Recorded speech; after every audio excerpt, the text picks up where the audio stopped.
Well, welcome to the Berkus Report. This is the very first time that we've had a report such as this, and I'm very happy and enthused to be able to share with you ideas for entrepreneurs and for business people that I hope that you can use over the years. I've written about this for years now in books called Berkonomics, and what I've done in these writings is to try and encapsulate stories of entrepreneurs who have succeeded wildly, who have failed wildly as well, and try and develop lessons from each one of those.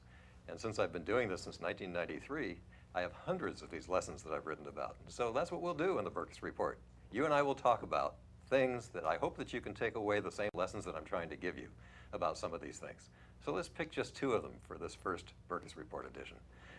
The first is something taught to me by one of the CEOs that I had helped to finance in a company that we just sold after 12 years, just this last year.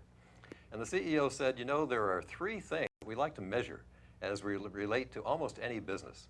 And you can remember them very easily with three letters. The letters are A, M, D. And it's true of all of us in almost every business we have. The A is accumulate as many different ways to price your product to the various kinds of constituents that you're going to sell it to. Or accumulate as many different products if you're a retailer to be of interest to your customers. But accumulate so you're not just selling one product at one price. Then there is M. If you're a retailer, that means merchandising. And if you're anybody else, it really means marketing. And to be able to market well, whatever you have, is the skill that helps you develop a broad marketplace for whatever products that you now have in that arsenal of products that you developed, M. And D, you may not have ever thought about this, but if you distribute through only one source, one retail website, for example, one store, your chances of exposure are really not very good. And so if you find multiple places where you have multiple outlets, whether they be virtual by the internet or whether they be real by stores, your opportunities are multiply much better. So AMD, accumulate more ways to sell your product and products to sell. M, market or merchandise them well and in many different channels if you can. And D, distribute them in as many places as you can. AMD. Pretty easy to remember, right? So I have another story that I love to tell. You know, I finance entrepreneurs, and I've been doing this since 1993, and I've financed hundreds of entrepreneurs. I coach many of them. That's a joy that I have. But sometimes some strange twists happen, and I'm going to tell you a twist as the second and last story for today. I had a chief programmer in a company that I was running myself, and I saw him leave me in 1990. And he left because he didn't want to be a chief programmer with 26 employees. He wanted to be a marketing person.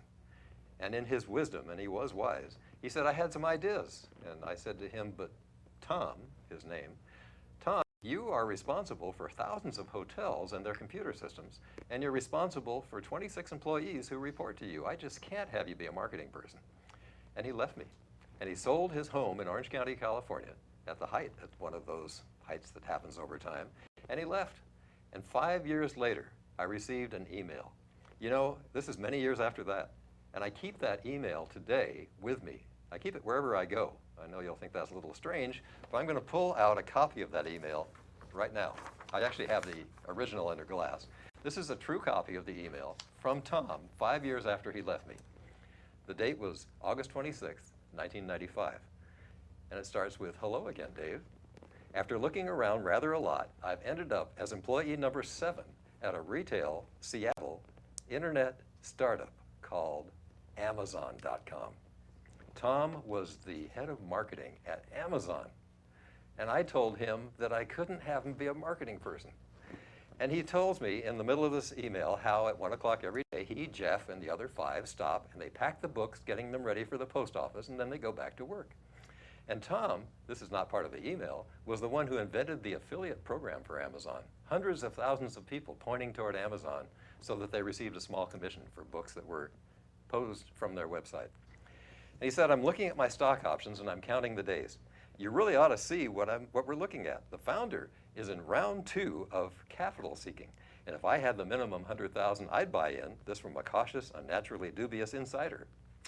If you'd like me to introduce you to him, I'm sure he would take your money. Sincerely, Tom. And I wrote him back. And I said, gee, Tom, great to hear from you. Keep me informed. Well, I'm going to ask you the question that I know that you're a little further away from me than somebody who can answer, but I'm going to ask you the question anyway. What do you think that $100,000 would have been worth had I been making that investment? 2 years later at their public offering in 1997. I have to give you the answer because you can't tell me from where you are. The answer was $33 million. Now let's say that I held on to it for 1 year more, because you have to hold on to it for 6 months. It's one of those rules for private investors. 1 year after the date, it would have been the middle of 1998. What would that 100,000 have been worth? And the answer is $66 million. And my answer was, Tom, keep me informed. And what's the lesson out of that one? The lesson out of that one is some of these are going to get away. Some of those opportunities for you and me in business and investing are going to get away. And we have to know that the only thing we can do is to just laugh at them, because they're going to happen. So there's my lesson for the day. Smile at your successes and laugh at your failures. This is Dave. Well, thanks for watching. This was the very first Berkus Report on Ion Business. Perfect. Thank you so much. Good job. Hey. Yay! Okay. One down. Damn. Very good. That was great. Okay, you got a picture or two? Because that'll be historic for me. That's great, huh? Thank you.